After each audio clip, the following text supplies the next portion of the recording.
नमस्कार, किस्से कहानी के एक और नए वीडियो में आप सभी का बहुत बहुत स्वागत है। और आज बात करेंगे श्री राम की। प्रभु श्री राम।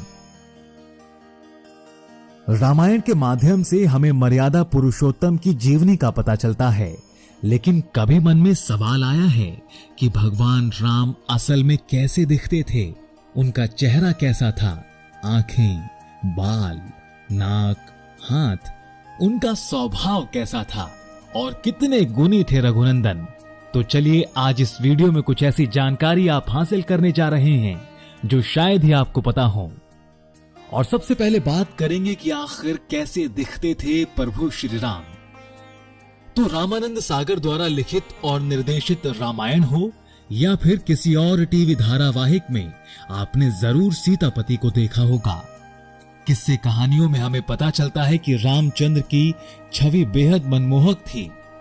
हम सब मात्र कल्पना ही कर सकते हैं, लेकिन रामायण में वाल्मीकि जी ने भगवान राम के मानव शरीर का जो वर्णन किया है उसको पढ़कर मन में बनी भगवान राम की धुंधली छवि बिल्कुल साफ हो जाएगी।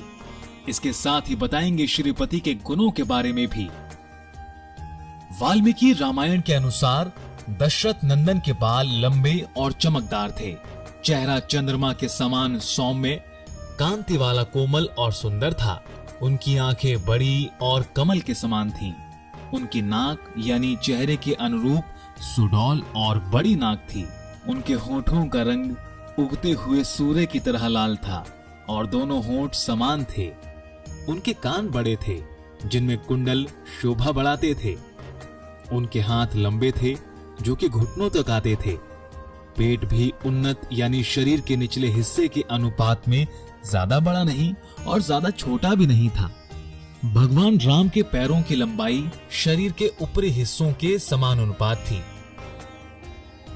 जी हाँ, तो इसके सहारे आप अपने मन में रघुपति के चेहरे की तस्वीर आसानी से बना सकते हैं। भगवान राम का स्वभाव कैसा था? माना जाता है कि श्री राम किसी के दोष नहीं देखते थे और सदैव वो शांत रहते थे। किंवदंतियों के मुताबिक उनसे कोई कठोर वचन भी बोलता तो श्री राम उस बात का जवाब नहीं देते थे। अलग अलग जानकारियों के अनुसार श्री राम किसी के सैकड़ों अपराध को भी याद नहीं रखते थे।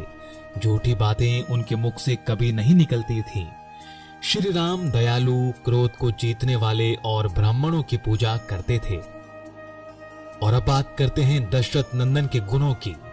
श्री राम पराक्रमी थे। भूमंडल में उनके समान कोई नहीं था। वो विद्वान और बुद्धिमान थे। वो निरोगी थे। श्री राम हमेशा युवा ही रहे। वो अच्छे वक्ता थे। श्री राम देश काल के तत्व को समझने वाले थे। इसके साथ ही संपूर्ण विद्याओं के विद्वान भी। वो वेदों के ज्ञाता और शस्त्र विद्या में अपने पिता से भी आगे थे। उनकी स्मरण शक्ति अद्भुत थी। समय समय पर होने वाला उनका क्रोध या हर्ष कभी निष्फल नहीं होता, यानी उसका भी फल मिलता ही था। वो वस्तुओं के त्याग और संग्रह को भली भांति जानते थे। तो आज के वीडियो में इतना ही। इस तरह की और रोचक जानकारियों के लिए किस्से कहानी को सब्सक्राइब करें।